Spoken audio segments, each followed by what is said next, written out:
Good afternoon. Good afternoon. Let's get this party started. All right, roll call. Councilmember Harris. Here. Councilmember Morrell.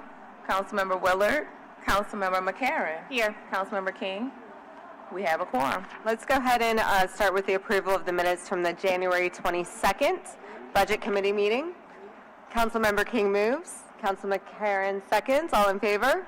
Aye. 3 yeas. The minutes are approved. CEO Jerusa, we're going to take Dr. Kelly out of order because she has another event to attend. So Dr. Kelly, if you want to come on up and we can talk about item number 7. Ashley, if you could read item number 7, that would be great. Sure. Item number 7 encompasses a bunch of civil service pay plan and rule amendments that have been approved by the Civil Service Commission. I believe Dr. Kelly is here to talk specifically about the civil service motions that affect the police, the NOPD Crime Lab, and that's motion 7E, G, H, J, and possibly K. Thank you. If you all would introduce yourselves, Dr. Kelly and Commander Gernon. Hi, everyone. I'm Dr. Shamika Kelly. I'm the director of the NOPD Crime Lab, and with me is Deputy Chief Nicholas Gernon. Sorry, I called you Commander. That's okay. Dr. Kelly, I called you here because I want to talk about our DNA lab and specifically the positions that have been pending on the civil service side for approval to get the DNA lab up and running. Can you talk about the history of what we've done in the past to outsource our sexual assault kits and then go from there and talk about why you need these positions and how they could potentially make money for the city? Okay, yeah. So historically, we have outsourced approximately 400 or so cases annually. So what happens now, because we don't have a functioning DNA lab, the laboratory will send any, or the NOPD will send any cases that need DNA testing to Louisiana State Police Crime Lab, who then will outsource those to a private contracting laboratory. And so what we've done in-house is try to build a DNA lab in-house so that we can remove that dependency. And in doing so, what we're looking at is matching or decreasing the amount of money that it would take to do that. So one of the things that was asked of me was to kind of compare the cost. So looking at how much outsourcing costs versus how much it would cost to build your own program. And what I've calculated based on estimations that I've received from the Louisiana State Police Crime Lab in the past is that approximately 400 cases would cost about $1.5 million. That is for, again, 400 or so cases. The cost per case depends on what crime type it is, but if it's a property crime, it's $1,150. If it's sexual assault, it'll be $3,000 and then $4,000 for a homicide. I'm sorry, I had that flipped. It's $4,000 for the sexual assault and $3,000 for the homicide cases. In-house, that would total $1.5 million. But on top of that, what you would also have to consider is paying for adjudication. So each case that goes to trial costs approximately $10,000 to $15,000 additional dollars to have someone flown in to testify. And so considering that, you're looking at about $3 million per year for outsourcing costs totally. Now, comparing that to in-house cases, calculating all of the wages, benefits, overhead, maintenance, equipment, reagents included in per case, comparing apples to apples, it's about $2,400 to process a case in-house here in New Orleans whenever we build our DNA lab. Now, that equates to, if we're looking at 400 cases in totality, that equates to less than $1 million annually for you to process the same amount of cases. Now, what we've been able to do in-house is build a very high throughput system internally, and so we will have the capacity to test more than 400 cases. So that leaves room for potentially testing more case types in-house because keep in mind, not everything goes to LSP, the Louisiana State Police Crime Lab. Because of that, we can test more in-house, or we have the option to take cases from different jurisdictions.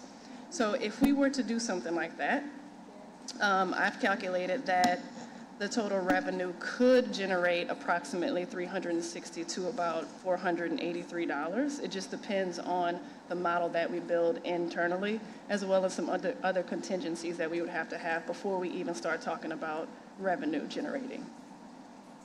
And just as a reminder to the public and to my fellow council members, we allocated $3 million to clear the sexual assault kit backlog, paying the state through private laboratories to clear that backlog. I believe it's still clear.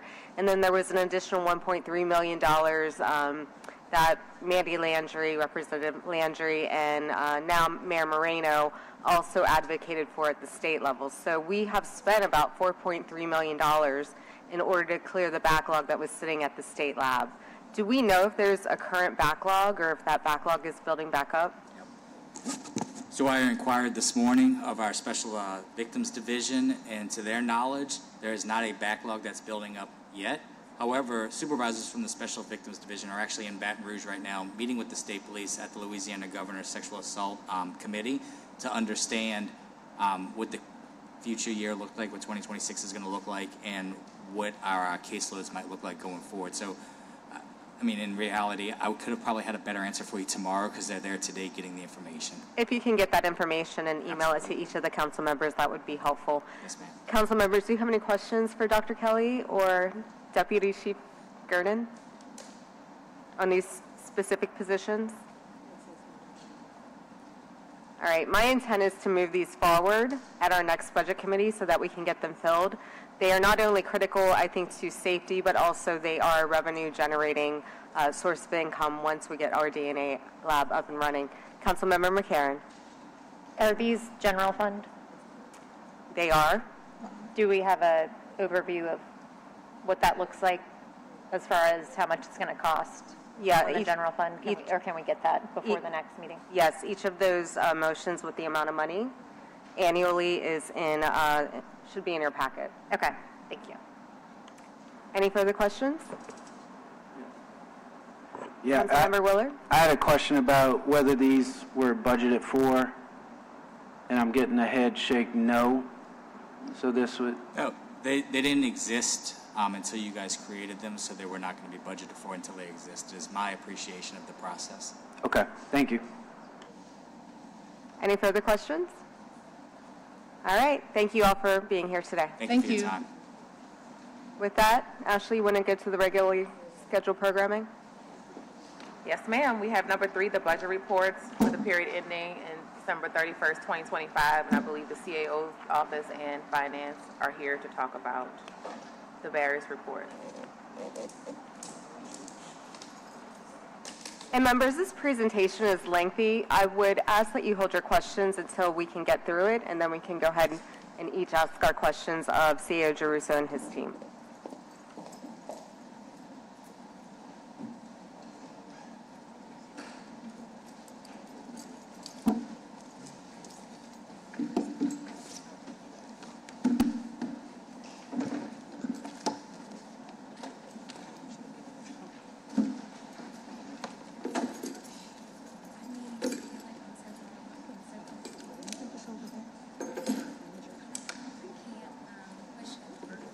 Alyssa.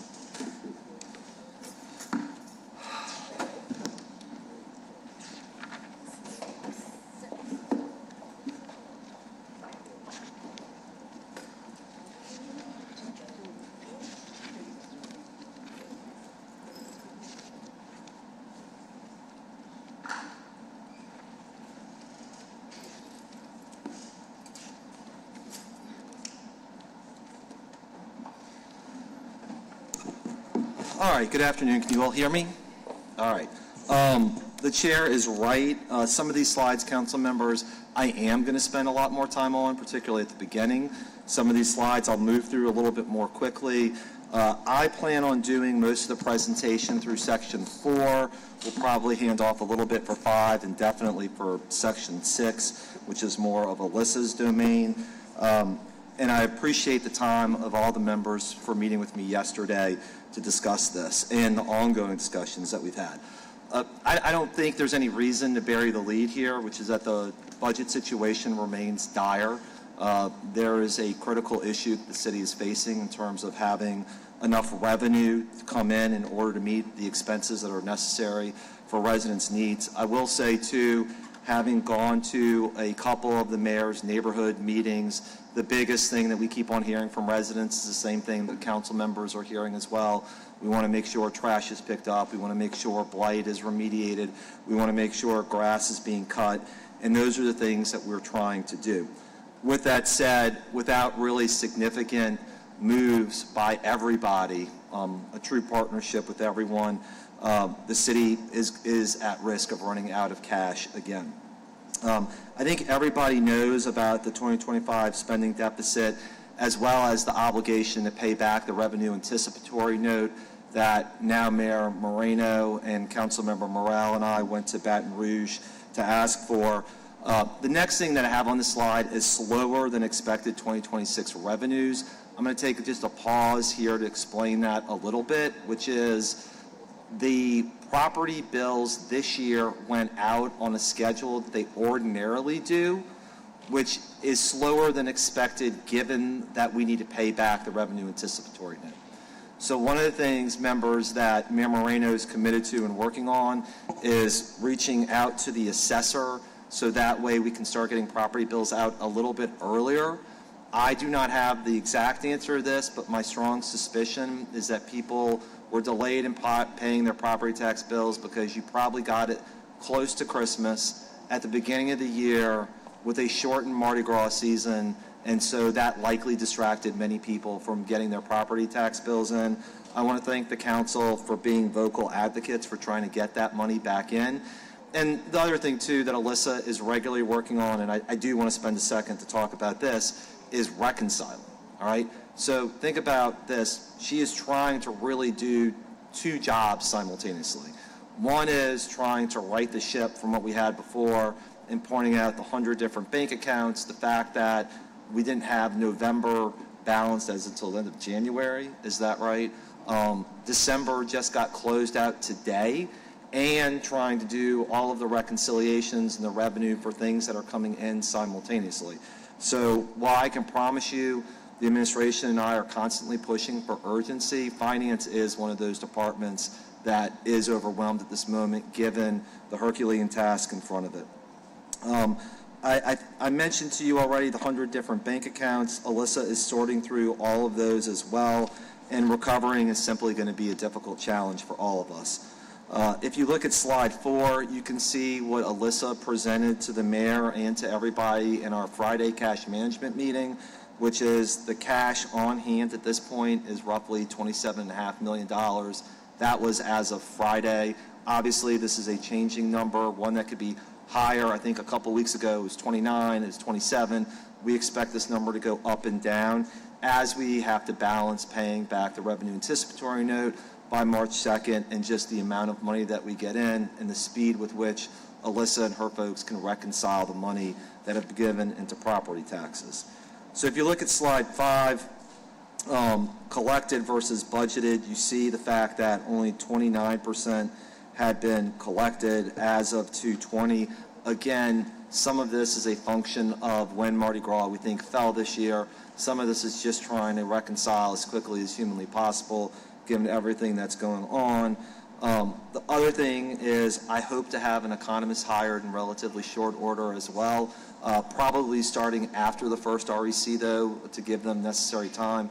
But my earnest hope is somebody with whom the council is pleased with and offers high-quality work. And, of course, sales tax remains an issue as well with 10% collected at the beginning of the year. I would expect that number to go up as we start seeing more from Mardi Gras as well. Also remember last year, because of how Mardi Gras fell, a lot of the expenses and revenue were split between February and March. We would expect to see far more of that really inherent in February this year.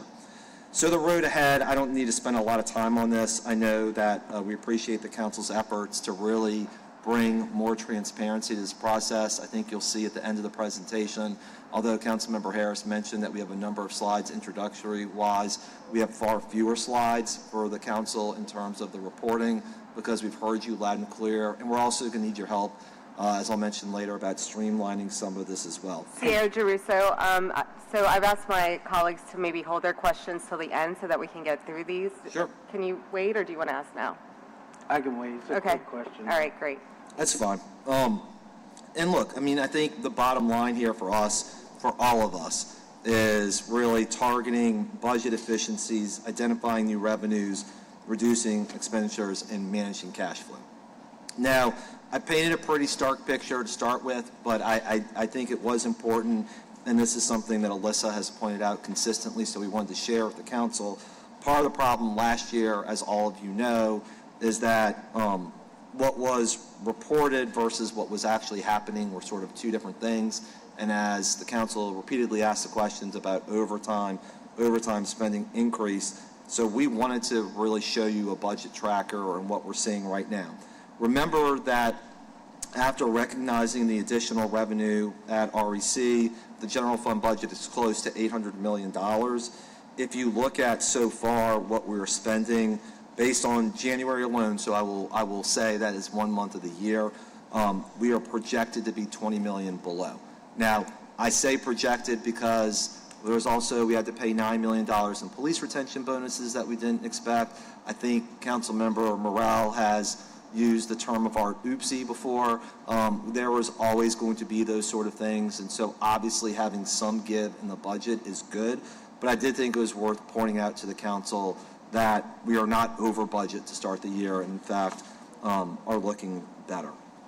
Initial progress, I think this is one of the things I do want to spend more time on these next couple of slides, both for the public as well as for the council, because I think what happens frequently is people see what happens in budget committees or other places and not the day-to-day work that is going on. So in addition to what's on the slide, let me just sort of like give you an example. In my world, R&R does not mean rest and relaxation. It means reconciliation and revenue. And we are now pretty much meeting daily to discuss those things, to see what can be moving and what can happen. One of the things I asked for that we receive, members, is sort of the fines and fees collected as a result of towing enforcement during Mardi Gras. That number is a little bit higher than $1.1 million right now. My suspicion is it is not only a result of the dragnet, but also a result of the fact that so many people hadn't been paying. And I've had multiple people tell me my car got booted after 3, 5, 6, 8 tickets. And by the way, I didn't think it was going to catch up to me, and it did. So I don't know that it'll be that high next year, but the reality is that we're there, and certainly turning this over to NOPD, as John Wisby's been working on religiously, is going to help as well. Quickly, we've been working internally on the Mayor's Executive Order number 2, which is create budget efficiencies, as well as revenue recovery. This is some of the things that I'll talk about later, but it is not only a guided principle, but something that we have to work on in order to make things happen. We meet on Fridays, as I said already, with the Finance Office, the Mayor, the Legislative Auditor on the city's cash position. And then one thing that we hope will happen by this week, Alyssa, I think, was in interviews yesterday for 3 hours, is hiring a controller for NOPD. We want to make sure that NOPD can do its best to police, and that sometimes means just making sure they have a partner who can help them financially, and that's with doing the overtime, with doing grants, with doing other management as well. Councilmember Morrell, I just want you to note that one of the things that we are working on right now internally is trying to get ADP to match what the Secondary Employment Office has. I know that's been something this council has regularly requested, and like, unfortunately, many things, it's not an easy fix because there's multiple systems that are trying to talk to each other, but I can say that we are now undertaking that task and working on wrapping it up. This next slide about sort of what we're doing, I think really bears a lot of attention because of the fact that we are in this crisis and at the same time delivering the best services possible with the money that we have. And so we've had to really look at things in an innovative way in order to make the budget work at this moment. First, I put on here, and again, thank the council for the release of $2.8 million to fix lights along the interstate. That will run all the way from District E to A, so we want to make sure everybody's lights are covered. I already understand somewhere, maybe on social media, that they had a before and after of the high rise that was the lights burned out, then what it looks like now that the lights are being fixed. It's not just a good visual, it's a good reality for people so they can see how their money is being spent.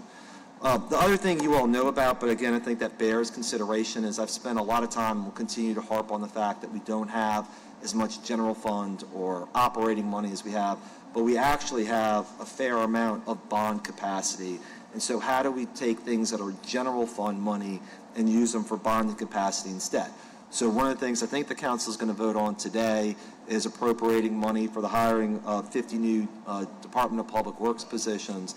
This is a really creative first to take money that has typically come out of the general fund and to use it to bring things in-house, as the mayor has requested frequently, as his council has requested frequently, to make sure that we can do things faster, cheaper, more in line with our residents' needs, and not have to wait on purchase orders and work orders to get those things done. Also, Councilmember McCarron asked earlier about what is the impact of this. Doing this saves $2.5 million from the general fund. And every $1 million, $500,000, $250,000 we can stack on top of each other is a win in order to make our revenue work. I have a 4 o'clock meeting with some of you at Board of Liquidation to sell the first tranche of bonds.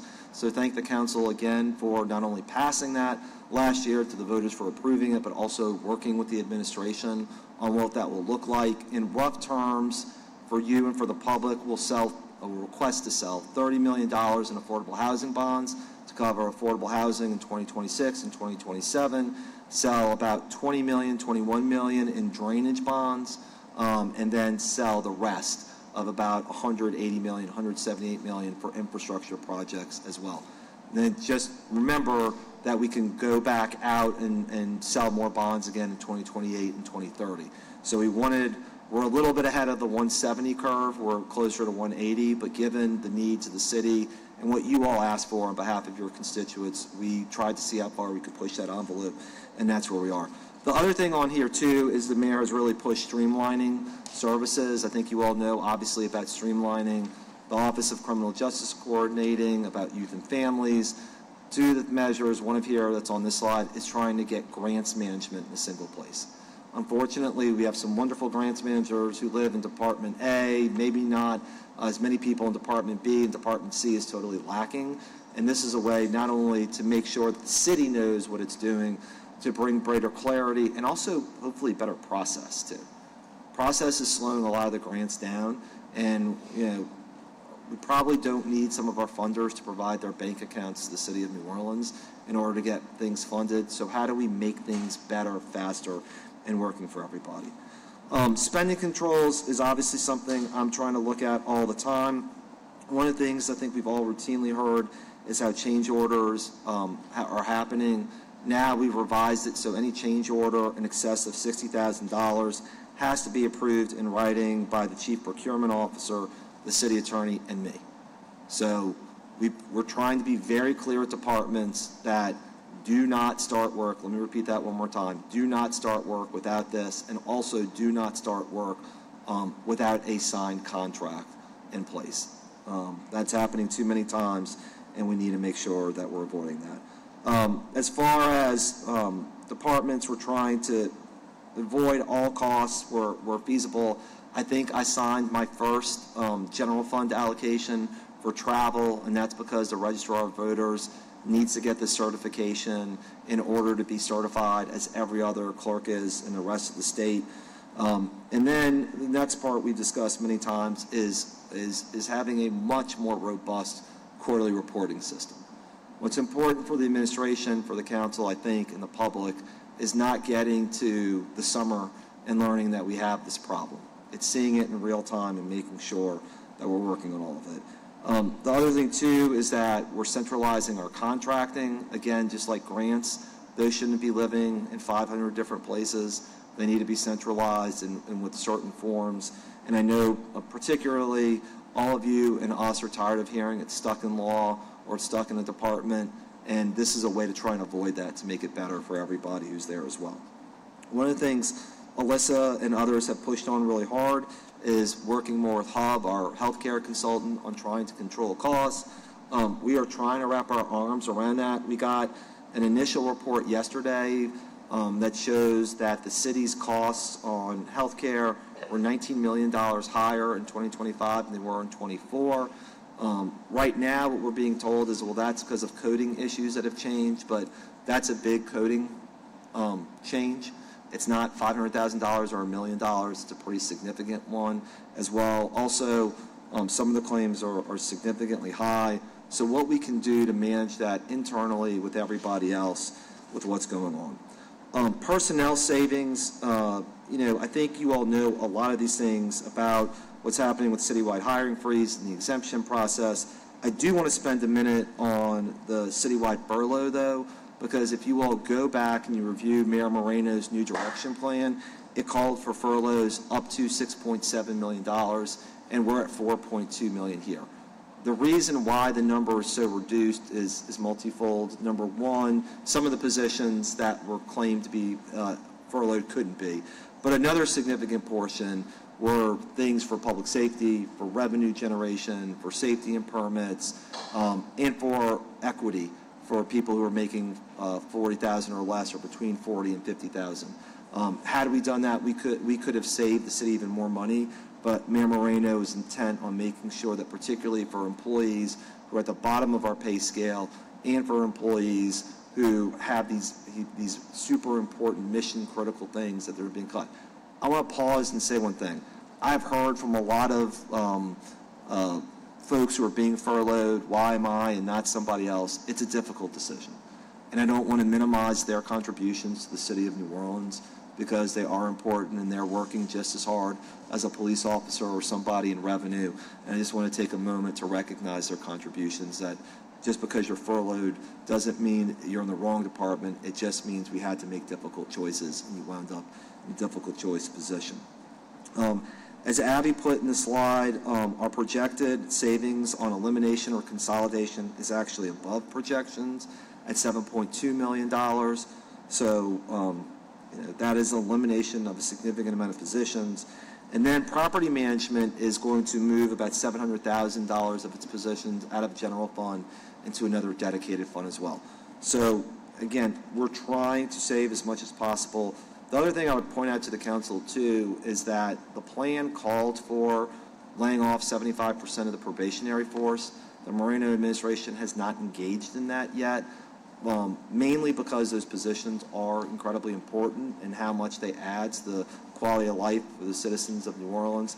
Also, my view has been by saving $2.5 million in DPW, $700,000 in the funds from property management, we're getting really close to what the number would have been anyway, so it will offset to a degree as well. But we want to let you know that layoffs have been avoided for the moment as a result of trying to manage everything as best we possibly can, and want to operate by looking at the operating side as much as possible. All right, new revenue opportunities. Kim DeLarge and others are really sinking their teeth into grants management and making sure that we're trying to get funds back as possible. Kim thinks that on a conservative level that there is an order of magnitude of roughly $20 million the city is owed for work that's been performed under federal grants that can be repaid in the next 60 days. The number he gave me today is that he thinks about $1.4 million has already been reimbursed to the city. So I think that's an important measure as well. I do want to say one other thing about spending while I have the time too, which is we are trying to monitor things as closely as possible. Our IT folks discovered that the city had 500 WebEx subscriptions and only 46 people were using them.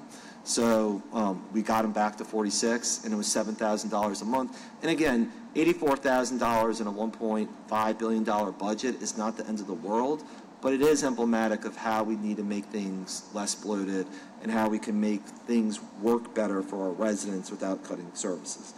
I'm spending a lot of my quality time on the Central Adjudicatory Bureau.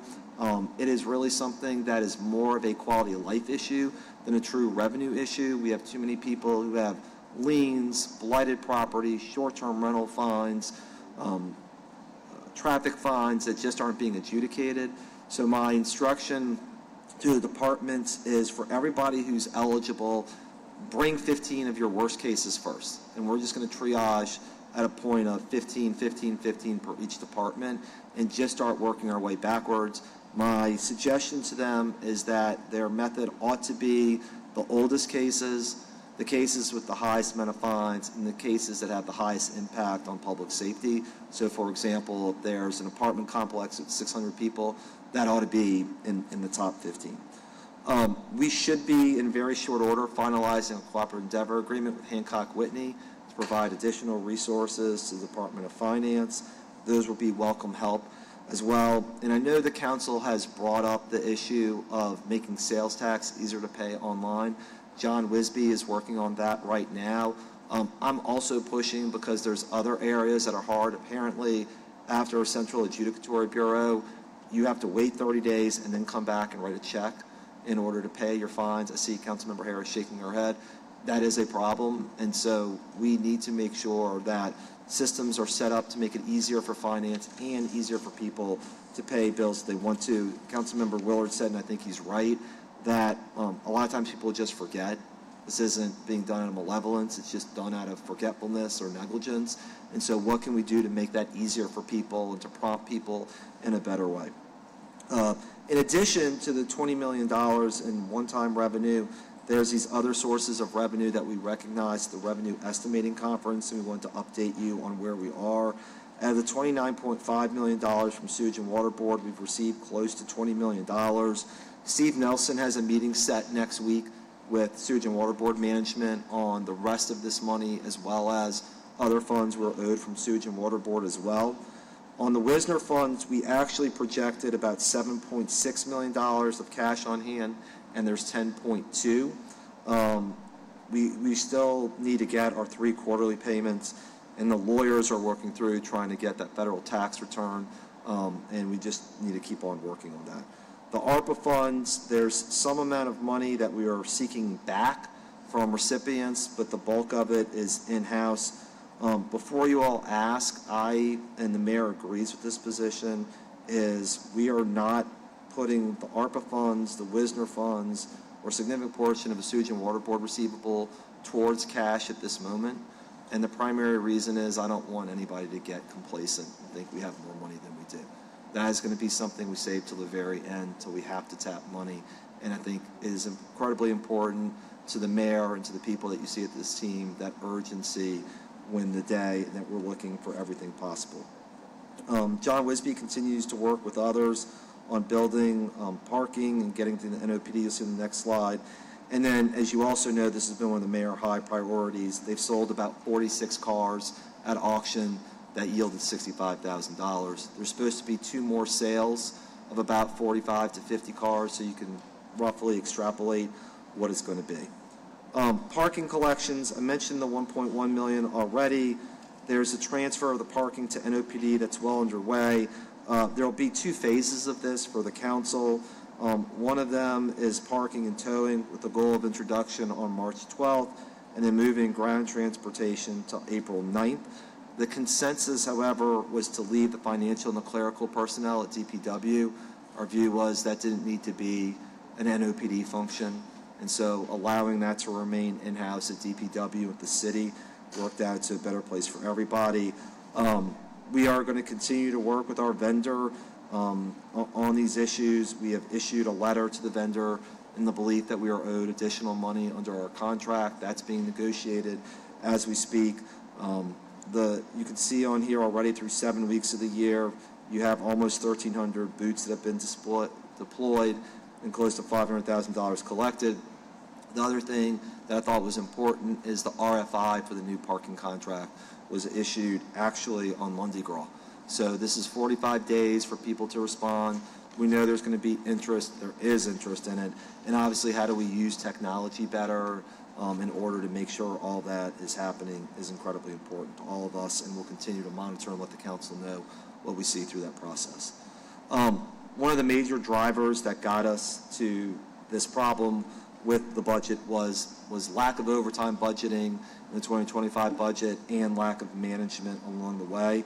So where do we stand with that? There's about $40 million that the city allocated for overtime spending. The supermajority of that lives in the CAO budget, so departments cannot spend it without my approval. There is a team of people who are working on making sure that there is standardization of departmental overtime projections. I have a meeting at 3:30 tomorrow with my team to go over where everybody is on their overtime projections and really to try and get people into a more reasonable place when it comes to it. I think, candidly, a lot of the departments are probably overestimating right now their overtime because they don't want to look like that they spent too much, and it has to be a little closer to reality, and also too, there may be a reason why you exceeded your overtime, but with a good reason, and that being the exception and not the rule. I did want to show you in the next slide the emails. When Adam Gordon sends these type of emails, my inbox lights up with about 30 of them that he sends to all the departments, and it's to show them this is where your overtime spending is, this is what your projected spending is supposed to be, and this is where you are in surplus or deficit. Obviously, you want to see that minus number more than a positive one, and that's what we're seeing more of. At the same time, I will say this. I've seen Adam send maybe 3 of these so far. Does that sound right, Abby? And the last one, we had 3 or 4 people email Adam back and say, I disagree with your math. Let's talk about this. And I was really happy to see that because it doesn't mean Adam was wrong. It means that people are engaged in managing their budgets and understanding that the budget is something that they own individually as a department, but own collectively to help the city out as well. The next slide, I think, is important for members to look at about the overtime spending comparison. You can see that the light blue is 2024, the darker blue is 2025, and then the orange is 2026. And I would note for February, it's obviously what we had available at the time. I mean, you can just look already in January, we were well below 2025 and slightly below 2024. And if you look at February, you know, the numbers are pretty eye-popping when you see 2024 at close to $7.5 million. You see 2025 at 6.3, and right now 2.1. That number will be higher, but, you know, given that Mardi Gras was all this month, that is important. And candidly, as I said earlier, Abby was reminding me this yesterday, you really got to look at February and March of 25 together because that's how Mardi Gras was split. And obviously, we expect to be judged on how that split occurs and trying to manage everything as well as possible. The next slide talks about overtime spending. As Abby and I were discussing this yesterday, the real headline here is the current spending and the fact that almost every single department is well within they're supposed to be. EMS is an outlier because of the way they reported, and they are actually in better stead than the number looks like. If you want a better explanation for that, Abby will be happy to give it to you.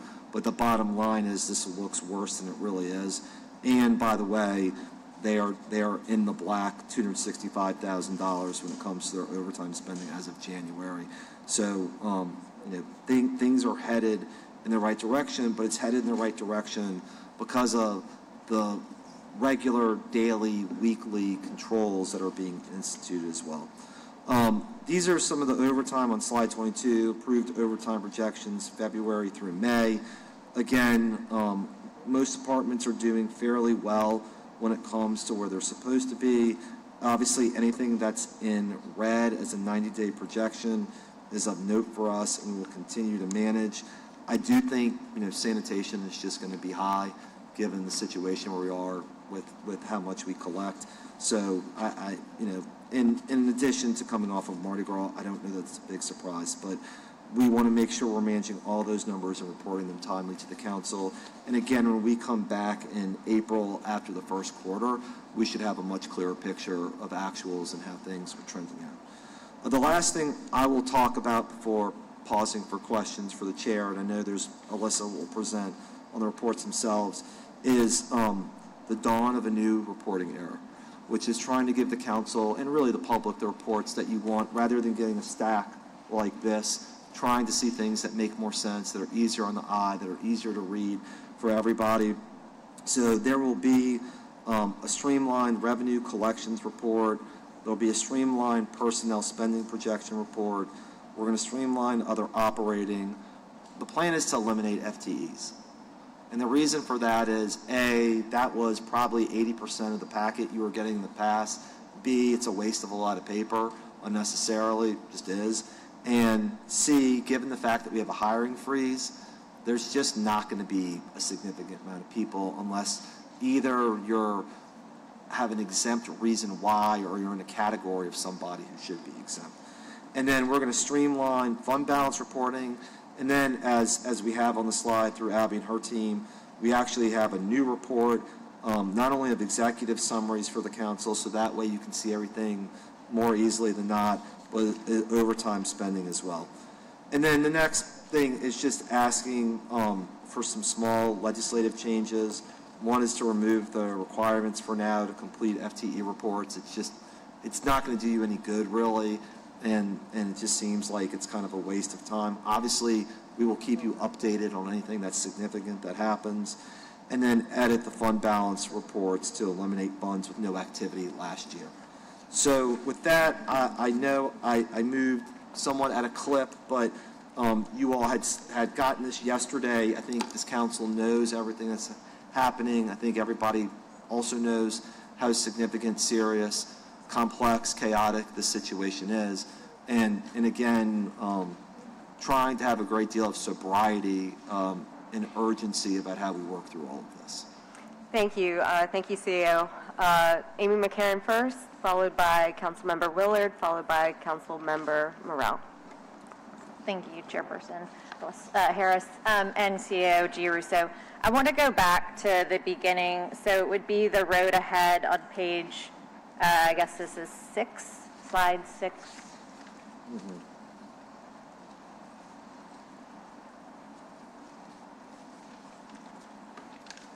Okay.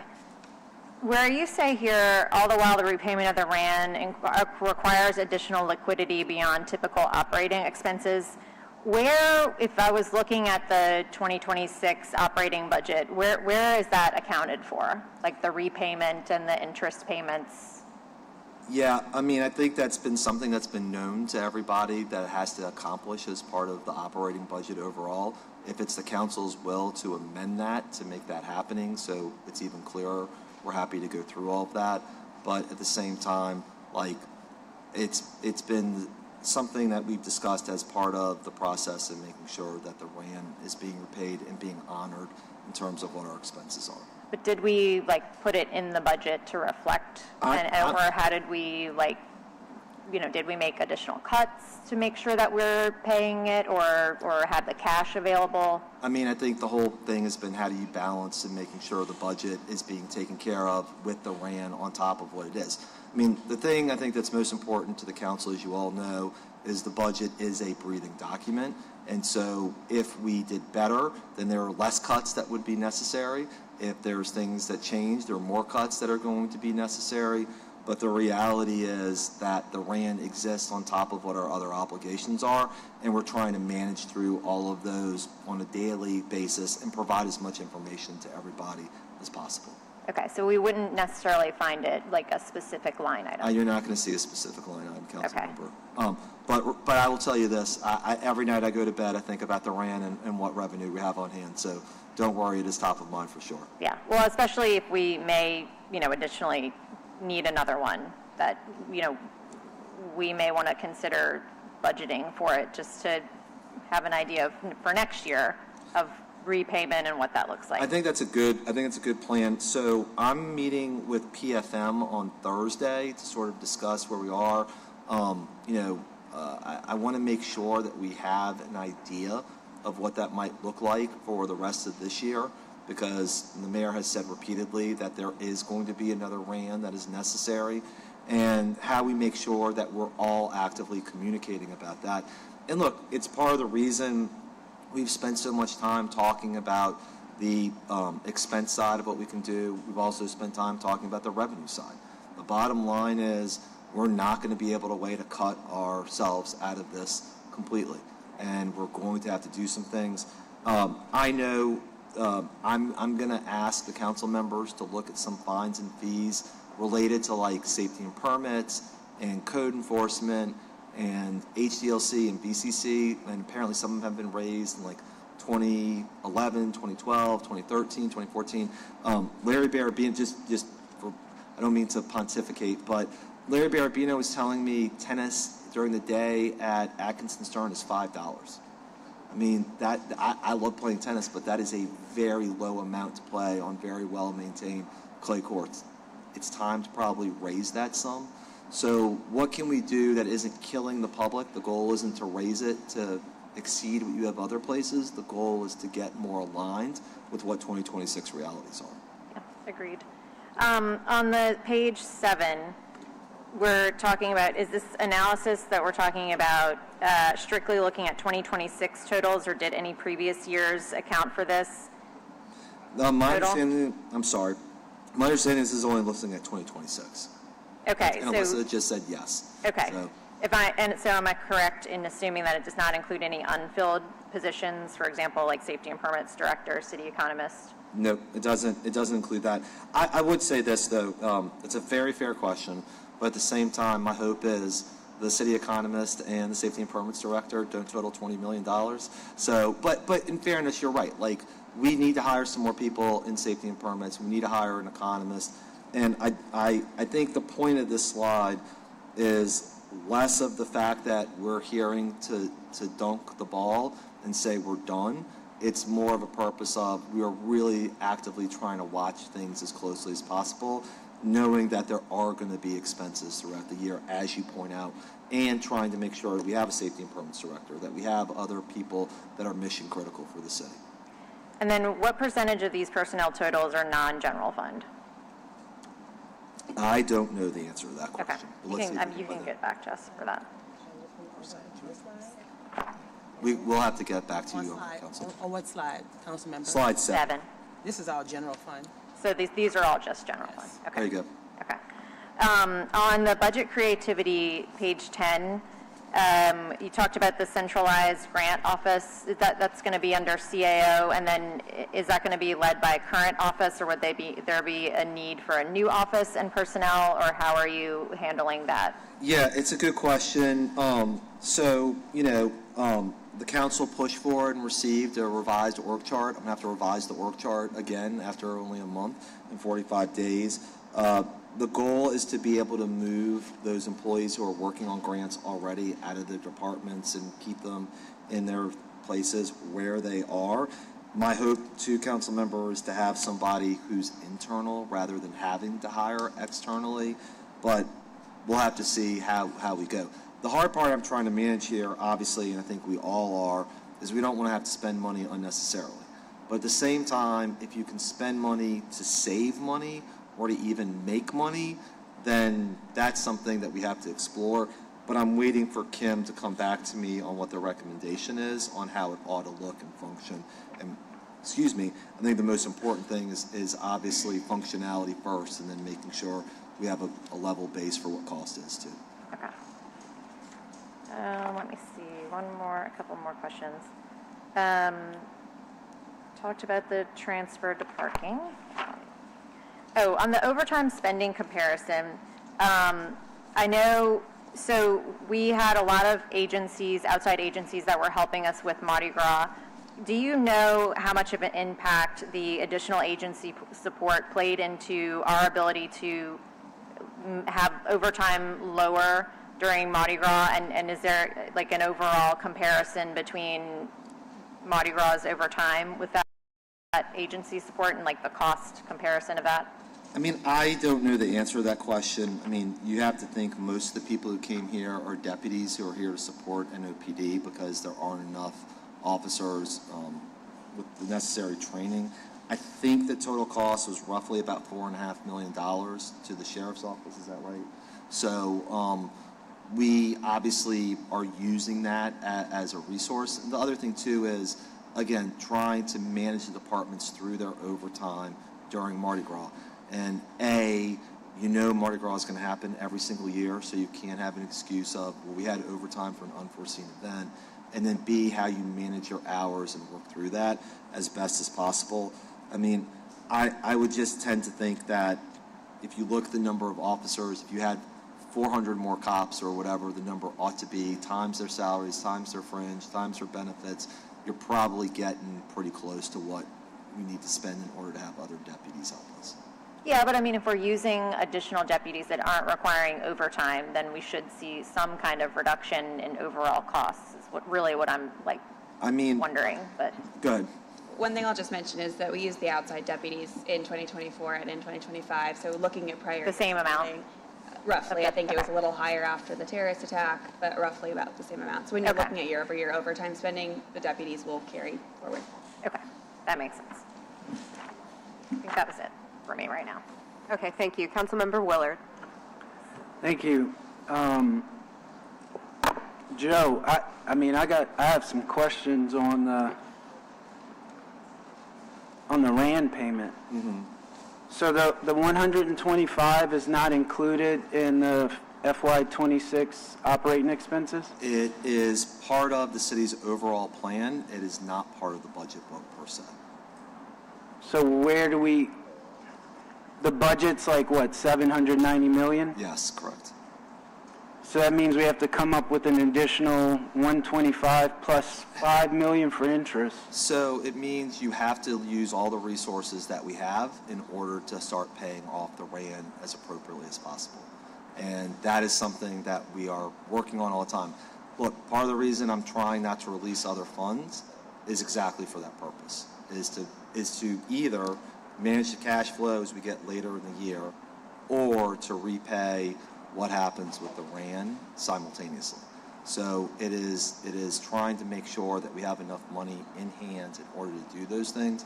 I've been trying to work on projections for either savings that we're having, money that we're pursuing, operating revenue that we're looking for legislative bodies to help with in order to offset that, so we get to a place where hopefully we're as close to zero as possible.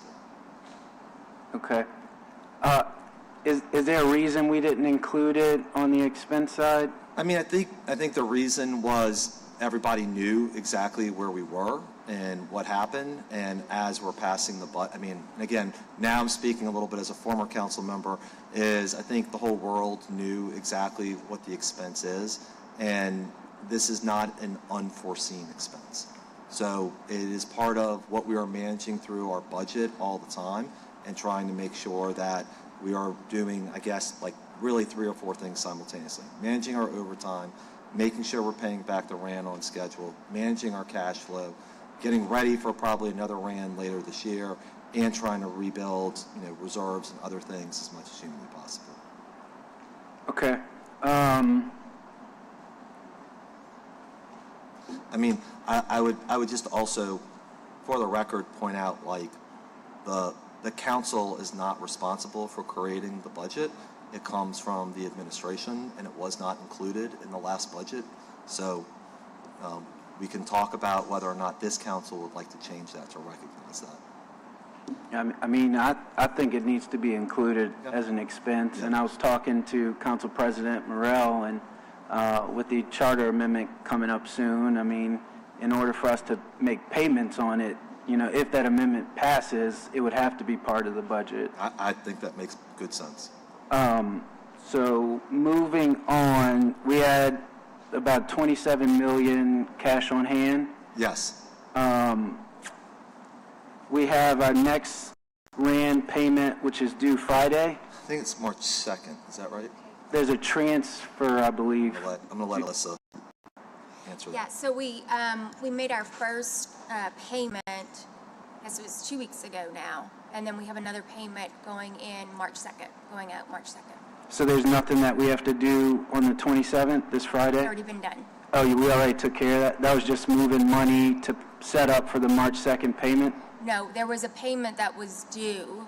Oh, we paid it early? Yes. Yes. Gotcha, Yes. gotcha. And what do we have on March 2nd? That is to fund the reserve, so That's we have. the 55 million? Mhm. Are we going to have the money to do that? We will? Yes. Okay.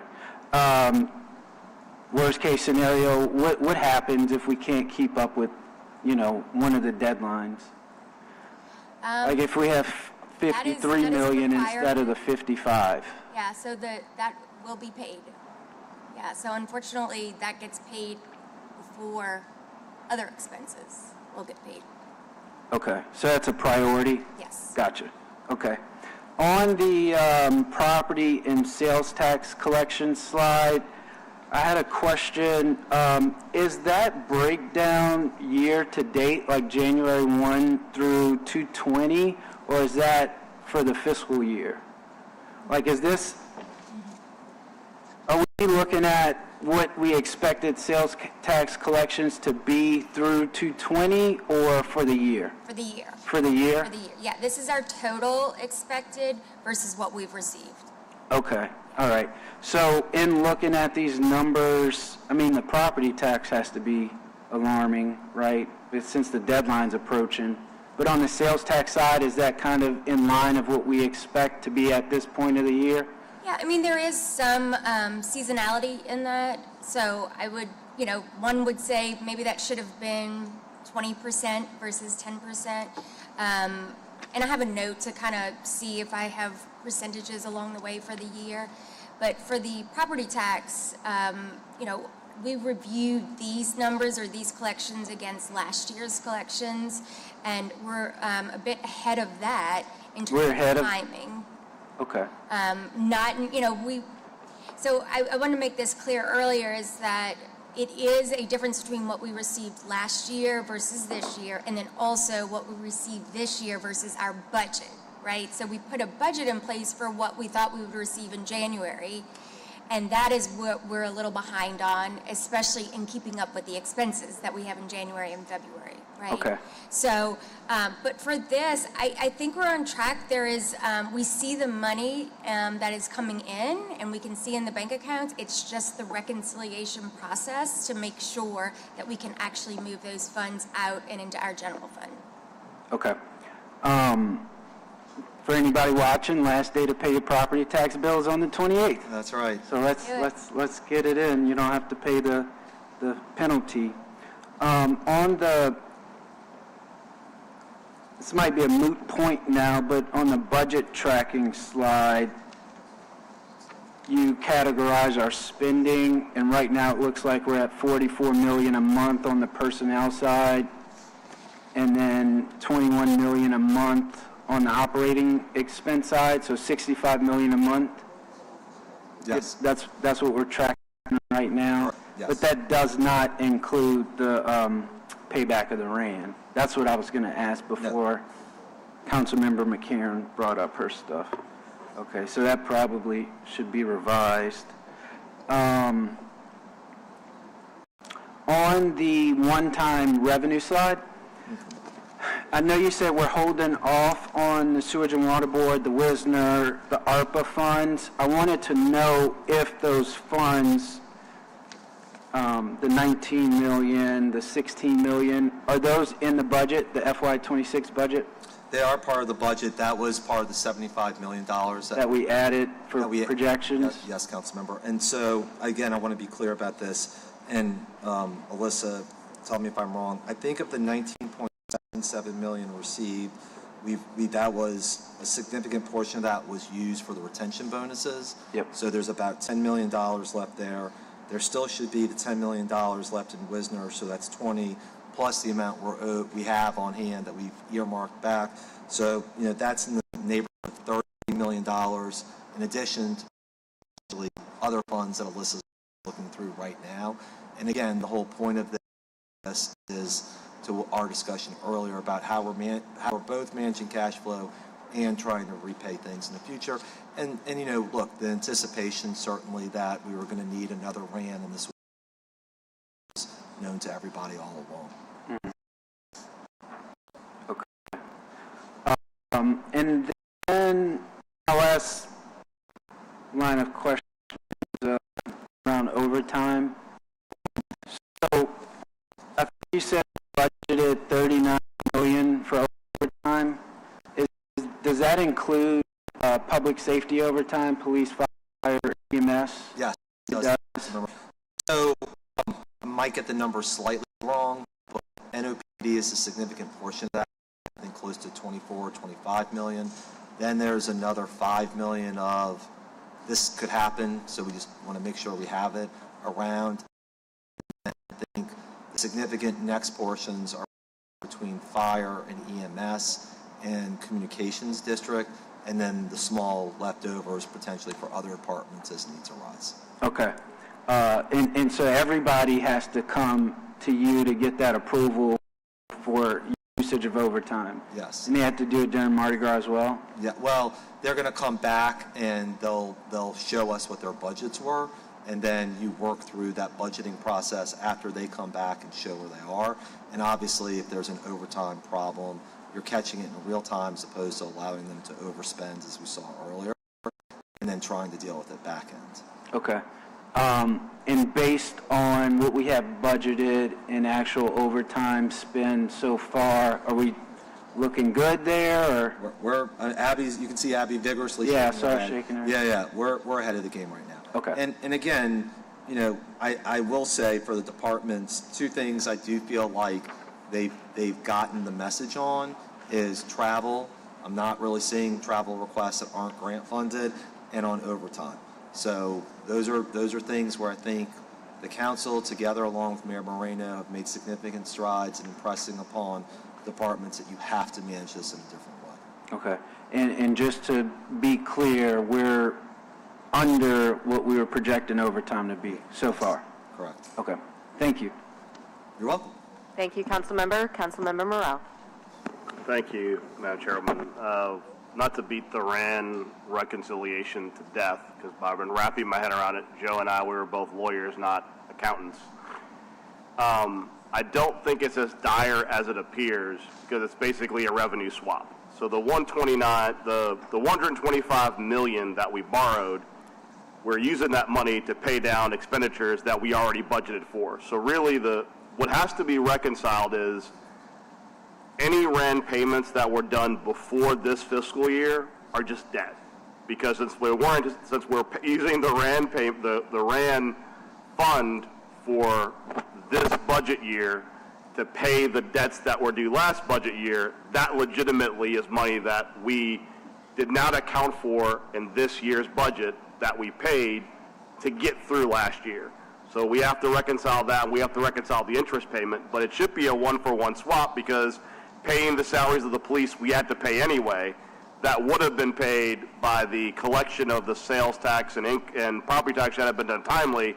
But to Councilman Willard's point, the problem we're going to run into is that as we go for the next RAN in June, I anticipate that RAN is going to be beyond potentially that existing fiscal year, which is going to compound the problem. So we're going to have to figure out a mechanism in our budget if RANs are going to go beyond the existing fiscal year to reconcile them in real time, because if the RAN goes from the 2026 budget till January or February of 2027, that is going to be proved to be problematic. So I think we are going to have to work with y'all to figure out whether it's establishing a RAN repayment fund or just somehow we're going to track it, because it kind of broke my brain for a second, but since we're not, even though it's a one-for-one swap of revenue, we don't budget writing the check to repay the RAN, which is going to be problematic if the charter amendment passes, because we cannot pay bills that we don't acknowledge are bills.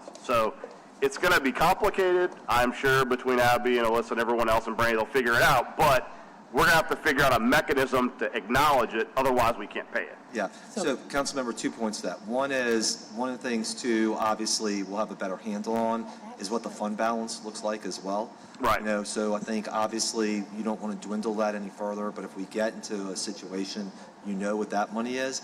And then number two, this is a first for everybody here. I don't know that anybody has served in a capacity needing a RAN.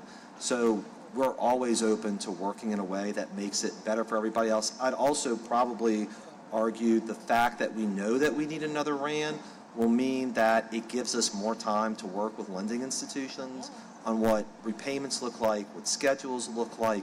Because remember, this was done, Councilmember Morrell, how long? Yeah, we basically had a 2 or 3 week window. We had to figure it out. Correct. So I mean, I think it's just, as I said, we'll figure it out. We have to figure out a way in our budget to acknowledge a RAN exists and that we have to make payments, just so that we don't run afoul of the potential charter amendment, which is going to require that. Councilmember, can I just comment? Yep. I want to say I agree with you, but I just want to make sure we also recognize that we also did not bring in the RAN as revenue in the budget either. So it wasn't recognized coming in, and we're not recognizing it Well, coming I out. think that's what's causing the confusion, because like I think if you look at the RAND as a pure debt, it would appear the budget has grown by $125 million, but the reality is that there are items within the budget we use the RAND to pay for, with the idea being that when the income came in later, by repayment of the RAND, it would be an even swap. It's never going to be even swap because we owe interest, which has to be accounted for as a debt. And as I said, because of the nature of when this RAND started, we're using money in 2026 to pay essentially 2025 debt because we ran out of cash in 2025 to pay 2025 bills. So we're going to have to recognize and adjust our budget because that's just money we lost. We did not account for in the 2026 budget. So I think it's going to be incumbent upon us to work together to figure out how we recognize it, how we adjust the budget accordingly, because we spent, God, Brandy, you would know offhand, probably $20, $30 million before the fiscal year started. That's just $30 million that we don't have. So effectively, that makes our budget $30 million more in expenditures that we have to have cuts or have new revenue to replace. And like I said, if the RAND for 2026 goes into 2027, January or February, we're going to have to recognize in the 2027 budget that money, that the debts, parts of it are going to carry over into 2027 and budget for it. But I want to go back to page 16 on the RFI on parking. Yes. I know, I appreciate, and I'm glad you're going out on an RFI for parking. I want to kind of bring something to your attention. The current parking process is an absolute nightmare. I mean, the app, that's not an app, the website you go to, the fact that people literally, I see them on the street trying to pay their parking, and because the app is so dysfunctional, the website, they eventually get frustrated and leave. I think the challenge we have is that there's a mentality often in government that whoever gives us the cheapest product with the most return is the best option. And what I would say is, I do not think that's correct. I think that whoever we responds to this RFI, we need to focus on how user-friendly and how easy it is for individuals to actually pay their parking timely and on the spot. Because as many of you know, when the meters were first installed, the same parking companies that run our lots ran our meters, and it was a singular app that covered both the street parking and the lot parking, and that made it very easy for residents and visitors to have one app to negotiate all of it. What I would suggest is if you're doing that RFI, focus on the ease of use, because we are losing money when a frustrated person wants to pay their parking, can't pay it, and just walks inside. At that point, we're kind of hoping they get a ticket so we get the money, but I guarantee you we're probably losing out on a lot of that money because the ticket never happens and that person never pays. So just focus on making sure that as we try to find someone who could do all things, they do it in a way that's functional, because I promise you there will be low-ball responses that are going to be fly-by-night nightmares like what we have now that is non-functional. Also... Councilmember, I'm sorry, just to interrupt you. The part of me that wanted to move fast on this wanted to get this done in 30 days. The part of me that was we have to get it right agreed with my internal people that we should make it 45 days. Yeah, I think... it's exactly to that point. Page 8, what is the status of the comptroller within OPD? They interviewed, I think you may have had a sidebar on this, but they interviewed 3 candidates for 3 hours yesterday, and I think is the chief getting ready to make a recommendation to the mayor. So, I mean, this was kind of like, it's kind of a bullet point on a slide, but I cannot stress how important it is for the council that NOPD have a comptroller. Because I think part of the problem, the reason why their budget has ballooned to the point it's ballooned, the fact that we've had a tremendous amount of overtime problems, to be candid, is because, like many departments, they would spend money and just debit it from the general fund, and there's no one in there who's saying, well, maybe we should not spend this money. It's just, we'll spend the money, and the bean counters will figure out what they have to cut to make the budget work. I think that as we transition this fall, hopefully, to that ironclad locked budget, NOPD is going to run into a problem without a comptroller, because if they overspend, there just won't be any money. And I don't think that has really sunk in yet with NOPD, that if we budget you money and you start spending money that's not there, you will just run out of money and there will be no money for you. And a comptroller needs to be sitting on top of them saying, no, if overtime this month runs over, we can't do this other thing that you want to do. And I don't think that's really sunk in yet, in my opinion. So I think it's really important at our next budget meeting, and I hope the chief is watching, we need to know who the comptroller is. We need to feel like as a council they are empowered to actually tell you no, and that the budget is going to follow a budget and not just be the council and the mayor want to figure out what they have to cut because an OPD went over budget. Lastly, and Council member, my hope is to get that to you before the next budget committee. well, I'm going to be cautiously optimistic and say just hope before the next budget meeting. Yep. Last thing, we have gotten a tremendous amount of calls on SPCA. And because we've gotten so many calls, I know I've had sidebars with Councilman Giarrusso. I don't know if Dr. Avegno is here, but I've really kind of dug into this issue to a greater degree, and I have a lot of questions I want to pose to you guys because you're the ones, the council allocates money, but you guys are the ones in the CEA in charge of interacting with SPCA. And I want to start with one simple fact. The CEA we have with the SPCA is not actually with the SPCA, correct? That's right, Councilmember. Who is the CEA with? It's with a group called NOHLR.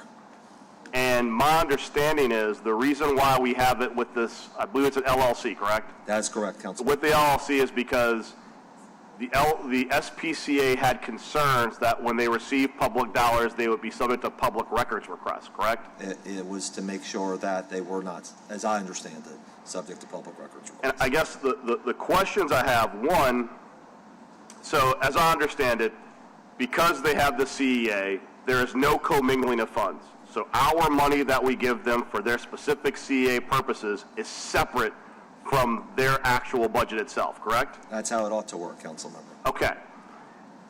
I want to highlight one thing first, and this is very important for people, the 10 people who are watching, although Eugene thinks it's like 1,000. Millions. But for the millions that are watching, when you see the SPCA using this crisis to fundraise, and you give money to the SPCA because of the city shortfall, that is not going to this LLC, it's going to the SPCA. If you donate on their website, it goes to that. By their own CEA, if you think you're giving the SPCA money to help with a shortfall, it's just going to their $4 million, what should we call that? Their $4 million balance that they have, because they are $4 million in the black separately from the money that we give them for their actual services, correct, council member?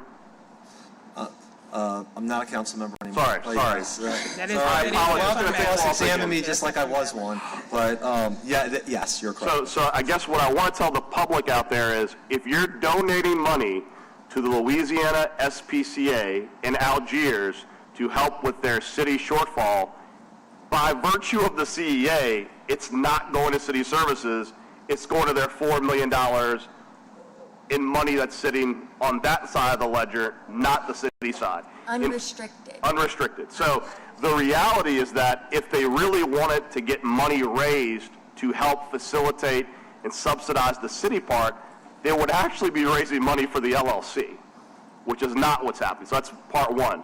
Part two, there's a couple of line items in there that I'm really struggling with. As I understand it, Joe, we buy the vehicles for SPCA. That's correct, right? That's correct, Councilmember. Why are we being charged depreciation for vehicles that we bought them? I was in the mayor's office with you when I saw that for the first time, and that was a surprise to me. In fact, I was the one who said, what is this depreciation? Yeah, so I think we need to ask the SPCA, why are we paying depreciation on vehicles we bought you?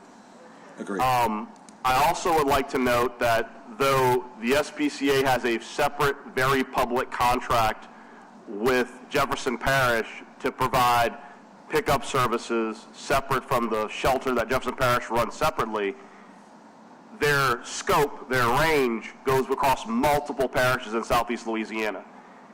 If we're having $400,000, I guess the number, am I correct, Mr. CAO? The management fee, Councilmember, you're referring to is $444,189. I think this is kind of reminds me, and I hate to use this, I hate to tie anyone to the sheriff's office, but I'm going to have to go there. When we got these similar line items from the sheriff's office where they're kind of general and not specific, I need to know what is the management fee and what are we paying for. With the overhead, I need to know what is the overhead and what are we paying for, because part of the issue is that the SPCA, in its private capacity as a nonprofit in Algiers, operates its building. We pay them money to subsidize that operation for the services it provides, but we need a breakdown of how much it costs to operate their side versus our side, because, for example, let's say the electric bill for the SPCA in Algiers. If that's for a building that's their building that does multiple things, the city should be paying its pro rata share of what it owes, not of just the general expenditures, because that is what their balance is for. So, I mean, I think what we need right now is we need a tremendous amount of additional information and breakdown, because the reality is that if, going back to that really staggering number, because I think I want to re-hit this for everyone to watch, why is the city paying depreciation for vehicles we bought for the SPCA? That would be like the city paying itself depreciation for vehicles in our pool for the NOPD. It does not make sense. And I think it's important when you look at their service area, we need to make sure that they are getting vehicles separately purchased for all of the other parishes across the Southeast that are using their services, because when you look at the sheer amount of money that's being charged back in depreciation, there must be a lot of wear and tear on these vehicles, and if they're just being used in Orleans Parish as they should, this depreciation numbers, they're very, very high. So we need to get an answer on that. The last thing, and I bring this up particularly because it has impacted a lot of us during Mardi Gras, this horse fiasco is a fiasco. It came to our attention, first off, there was a tremendous amount of misinformation from the Carnival crews, because first they were told there would be no inspections because the council had eliminated inspections. I'm here to tell you, and the SPCA was at the table so they should know, when the council repealed the new additional enhancements for tag operations, it was in a separate part of the law from the existing requirements for there to be inspections. So when we repealed those enhancements, the old law remained the same. So one, the council never repealed any inspection requirement. But the second issue that was equally troubling is that there was a messaging going out that the administration or the council had line itemed out the inspection of horses. I've looked over their budget. Is there a line item we were ever presented for horse inspections? No. So how could we eliminate a line item that never existed? The only answer to that question is that they made decisions based on what they were going to fund and what they were not going to fund. And at any point, did the SPCA reach out to the administration before the Mardi Gras season to say, here is how much money we need to do horse inspections? I'm unaware of that. I am aware of traffic going on about what's going to happen with the horses, but I'm unaware of there being something specifically, unless I missed it along the way. I know, because we're copied on all the emails, that a tremendous amount of groups that provide services are very aggressive and proactive in telling the city in real time that if we don't provide additional resources, they can't do X, correct? Correct. Oh, yes. I am unaware of ever seeing an email from the SPCA that was copied to this council saying, if you don't find us $20,000, we can't do horse inspections. I say this because while there seems to have been a zeal to create a problem, I can't find any record of the SPCA trying to find a solution. And it's troubling because, and Brandy might know this number, what is the current allocation the council had for 2026 for the SPCA? $2,003,254. Okay, what is the current allocation the council has for 2026 for JJIC?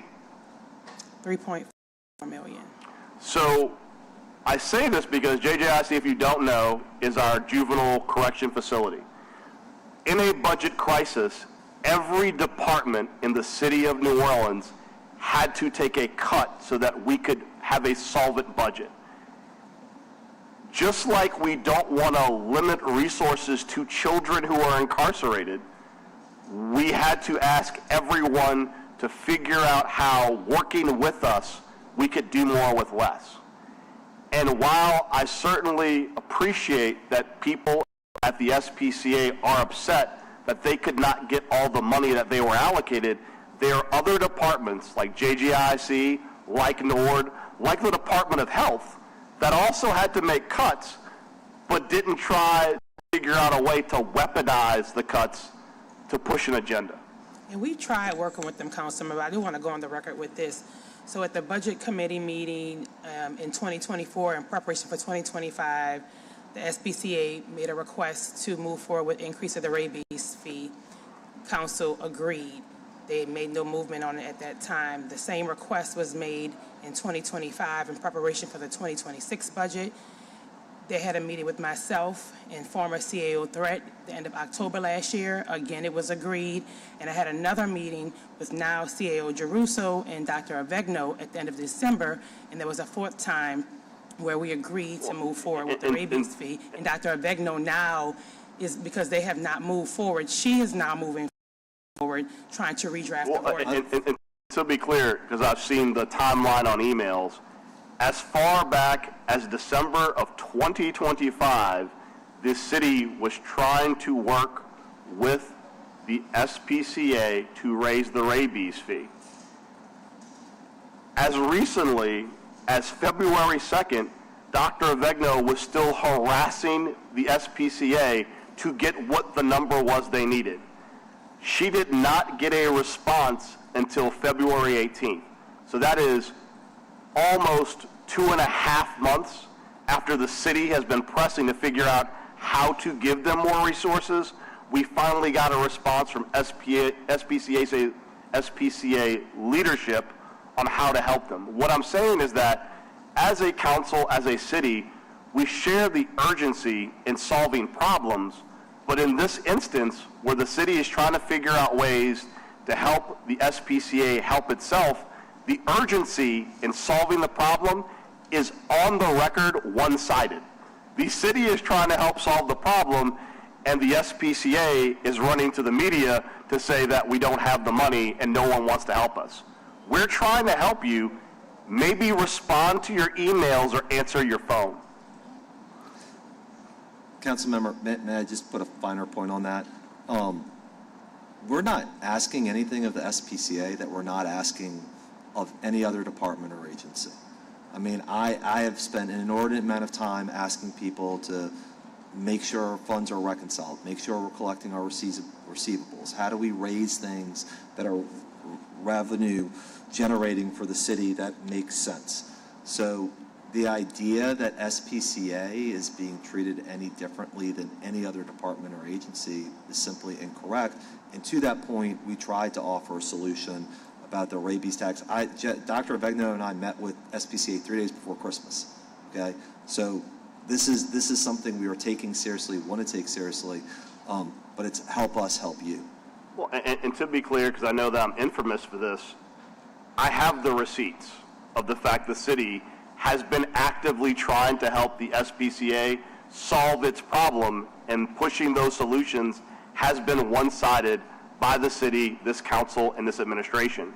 And we are more than willing to revisit any fees for services, anything we can do in the ordinance to help generate revenue, but to have a narrative that somehow line items that don't exist were cut, or that the SPCA is being singled out. There are departments across the city that service the people of the city that are all being cut because we don't have the money to pay them. And certainly, with all those departments, the city is aggressively working to try and make them whole. The SPCA is no different. If they want to come work with us on solutions to solve their problems, we will help solve their problems, but we can't help you solve your problems if you don't answer your emails or answer your phone. So that's all I have, Madam Chairman. Thank you. And if I'm correct, the current CEA with the SPCA in the city requires them to be open 5 days a week, That's my understanding, Councilman. and they are out of compliance with that CEA. That is also my understanding, Councilman. I can tell you as a district council person and a person who loves animals and dogs in particular, we're getting complaints from other rescues about the lack of urgency and activity for the SPCA, and it's troubling since they do have an unrestricted fund balance seemingly that they could use to backfill some of the funds that were cut from their budget. Yeah, and look, Councilmember, you and Councilmember Morale and others have raised extraordinarily legitimate questions along with this. What is depreciation? What is the $444,000 management fee? Why is there $627,000 overhead fee in addition to a maintenance and repair fee of $174,000? One would think that maintenance and repair is part of your overhead already. So I think there are legitimate questions that we should pursue together, and hopefully we can be good partners and find solutions to those with SPCA. Thank you. I do have some just really quick questions about, back to your slides. Slide 3 and 4, the cash position. How many payrolls are we able to cover with the current cash that we have on hand? So the current cash that you're seeing here, I mean, this is a weekly number, right? So moving forward, we're projecting to go through April. Okay. And then on the collections side of it, through property tax, et cetera, do we know if all the property tax bills have gone out? Yes, those were sent. Okay, I know. I mean, they were late, but let me take that back. I don't want to say that. That's not fair. They went out on the time period for which they ordinarily went out, and for this year, we will see more urgency about all of those going out. That is a fair answer.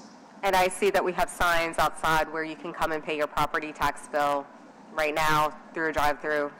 Yes, and it seems to me that in the lobby of the building, you're seeing a lot more traffic, which is also suggestive of people paying their property taxes here. So to the point of that, I think any fines or fees, and I know you're going to hopefully computerize that system or make it available so that fines and fees other than what we're collecting now can be paid online, automatic monthly payments. I mean, these are things that a legitimate business has and has had for the past 20 years. We need to get this set up immediately. I 100% agree with you, Councilmember. On the issue of fines and fees, I do want to work with you on raising HGLC code enforcement fines, everything that we can do to make sure that we are hitting the state levels, and if we need to go to the state legislature, I know that Amy Freeman has a bill to raise some of those fines, so let's work on that together to make sure that we can get that together. Look forward to that. Yeah, I met with the services team today, and specifically BCC, HDLC mentioned that there's probably some CPC, safety and permits, I think they said almost across the board, nothing's been raised since 2014. So, again. It's time. Well, the hard part, council members, I know that we're all very sensitive to not wanting to increase burden on residents and to put this all on their back, but at the same time, you can't expect 2026 services at 2010 prices. Yep, thank you. Well put. Thank you. Finally, when do we anticipate knowing what the Mardi Gras expenses are versus revenues? What do you think the answer to that is? I'm looking at Alyssa. You just closed out December, right? So we're working on closing January right now, so it could be at least another month and a half before we can get some really good numbers that we could stand on. Yeah, I mean, to Councilmember McCarron's point, we need to know the final overtime number. We apparently had a blockbuster Mardi Gras, but we also had a blockbuster Super Bowl, and that didn't pan out the way that we thought. Right. So as soon as you can get those numbers reconciled, please let us know. Yeah, I think we'll have overtime a lot sooner, just because this payroll this week is the final one on Mardi Gras, but the expenses that flow through with it, making sure invoices are, are submitted and then paid is when we'll really want to fine-tune those numbers. Okay, great. Councilmember Green, Councilmember Hughes? I just have one question of you, and thank you for your presentation. We see in this package a $700,000 increase in sanitation expenditures over last year. Yes. It's in the red. Could you just talk to the public, because I don't think that the public is sometimes aware, and I want us all to be more aware. Based on what you see and what you project, what kind of shortfall do you see in terms of what we collect in our sanitation fee versus the expenditures for sanitation this year? Thank you for the question, Councilmember. It's a significant difference in the tens of millions of dollars. And I know for residents, this is a very difficult thing to understand because the typical resident says, I'm paying for twice a week service and I'm only getting once a week pickup. But the reality is at the end of 2021, after Hurricane Ida hit, the numbers I saw last were that the city was only in the red about $600,000 when you compare the fee that was first put on residents in 2011 or 2012 versus the total cost of all of the contracts. I think for all of us, and I think that's mainly Mayor Moreno and myself, remember the total chaos after Ida and how difficult it was getting trash picked up. And I don't know who else was similarly situated, but remember when the new contracts happened, there was a service area that got addressed first with one provider, and then another service area that got split later. So when I was the council member for District A, half of my district was getting regular once-a-week pickup and almost no complaints, and then the other half of my district was struggling until a new provider was put into place. The reality is the prices have not changed since 2012, and the contract prices have shot up in the years since 2012, since the contracts were initially negotiated. I think the last time I put pen to paper, and this needs to be stress checked a little bit more, but between 22, 23, 24, 25, and look a little bit at Brandy here, I think the city was in the red $86 million or something along those lines between the contracts and where we were. Because if you're running about $20 to $25 million difference, that's the delta, the difference between those two numbers. So the hard part is that we all want to provide really good services. And I think for anybody in particular who's elected, who remembers a very difficult situation, you know that sanitation is a crucial city service that needs to be delivered. At the same time, I think we need to have a very robust discussion with the public about what happened in the past, what happened after Ida, what's happened in the future. I think Councilmember McCarron was almost talking about like a, whiteboarding of explaining things that are very easily written down so people can understand. Councilmember Hughes, you've raised it before too. Something akin to a one-pager that can just very easily look at, explain, understand that where we were in 2012 is different than where we were in 2021 and is vastly different than where we are in 2026. And I'm asking the same, just as I talked to you about it yesterday, a one-page or a pretty simple explanation as to what costs have increased, for example. Since the original contracts, we as a city have decided that we wanted the workers to earn $15 an hour versus minimum wage, which is what some people were being paid. We wanted vehicles that didn't leave juice in the community, that they were different type juices, and no, there were no juices. And that also we wanted to see our vehicles not put smoke into the atmosphere. We wanted them to be more energy efficient.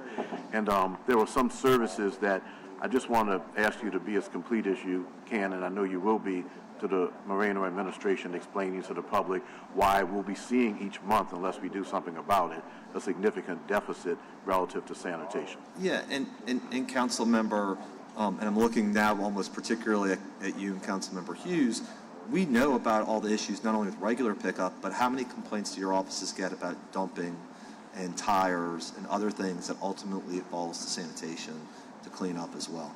So the bottom line is the council has been extraordinarily clear, I think, to a person, that having a very simple, one-page, easy-to-understand explanation, whether you post it on your social media, you release it as part of your weekly or monthly reports, whether you hand it out at neighborhood meetings, is crucial. And I want to make sure that we work with the council on providing something that's very simple and explainable to the public. Okay, thank you. Thank you. Thank you, Madam Chair, for your graciousness. Really quick, Mr. CAO, going back to property tax real quick. Yes, sir. I know in the past, residents, for example, in District E, there were satellite centers for drop-offs. My library is currently closed. So do we have satellite centers for drop-offs? And if we do, can you get that to my office so that we can get those out to the public? You got it. I see Alyssa shaking her head. also. Yeah, and there was a press release that went out this morning with those locations. Okay, just send it to us, and we'll make sure we push that out to our residents. Perfect. Thank you, Madam Chair. Thank you, Councilmember. You're welcome. I know there's more to the Yeah, presentation. you all want the rest of the presentation? Let's get going. All right, I'll get, Alyssa, you mind presenting the last section? Sure, and I will likely be brief here in my presentation, mainly because I do want to remind y'all that this is a preliminary look at the year-end numbers for 2025. The Department of Finance is still working to finalize that data.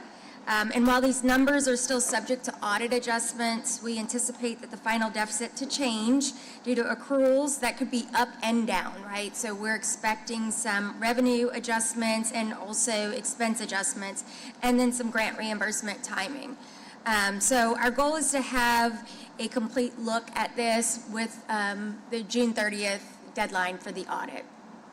But for today, we will show you a preliminary look at, and also an executive summary. And so we did make a few changes to hopefully summarize the data and easily show, and unfortunately in this case, easily show the $126 million spending deficit for the general fund. So this is 2025 general fund, and we had budgeted for a $90 million deficit, and we are in fact at this point in time at $126 million.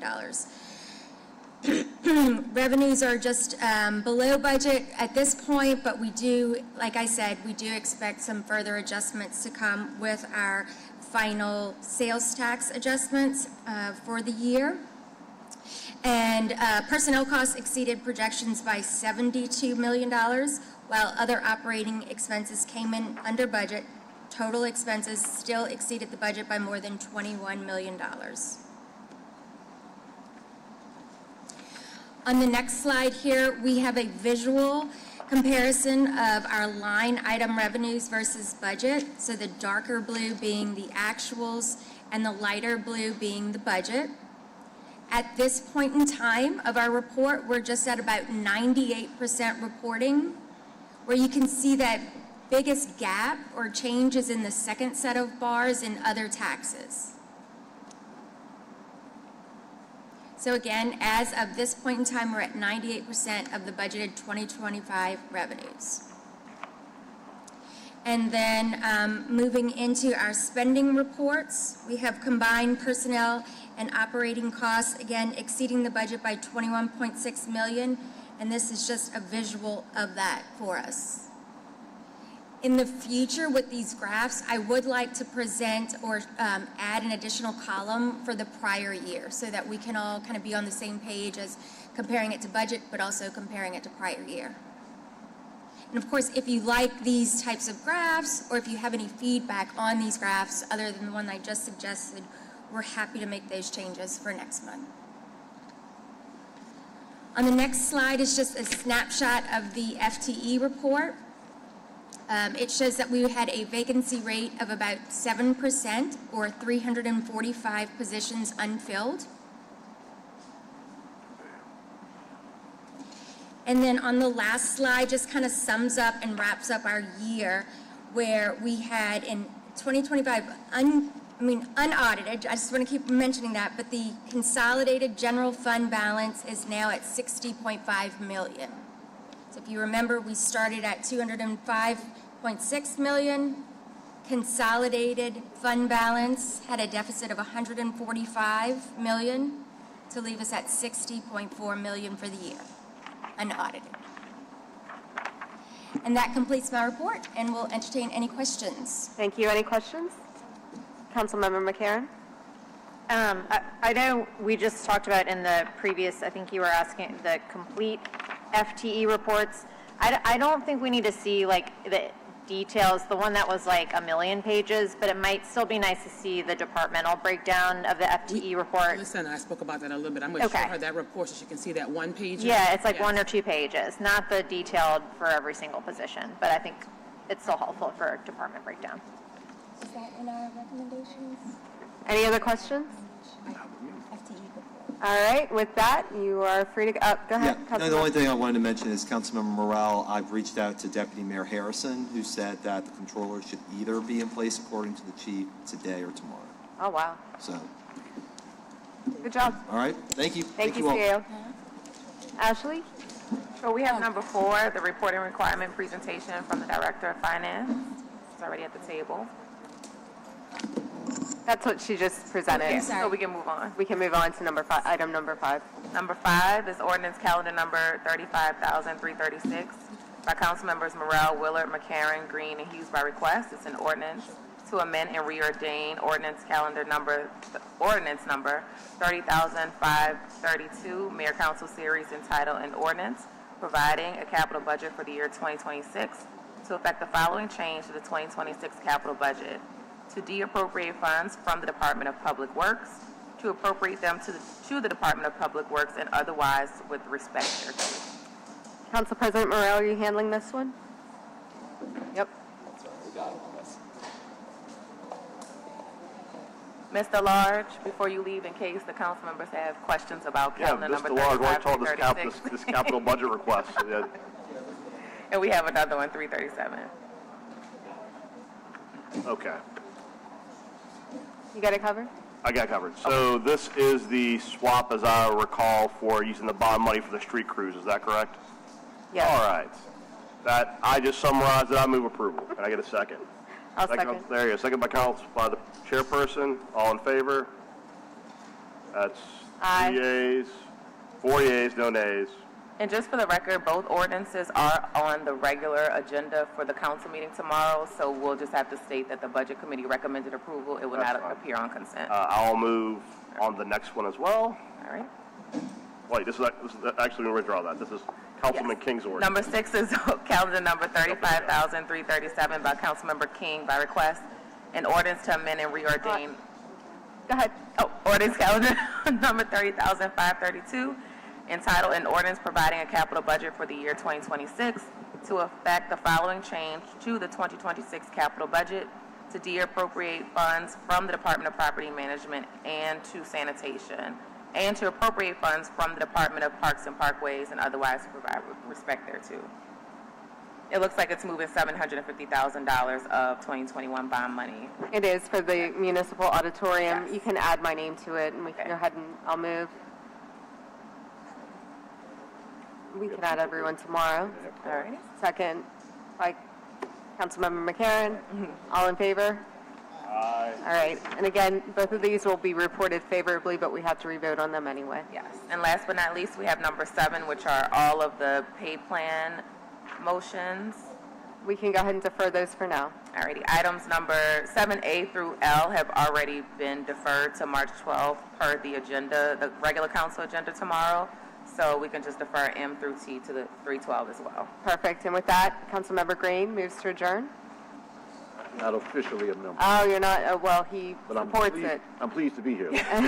Always. Councilmember McCarron moves to adjourn. Council President Morrell seconds. All in favor? All right, we are adjourned.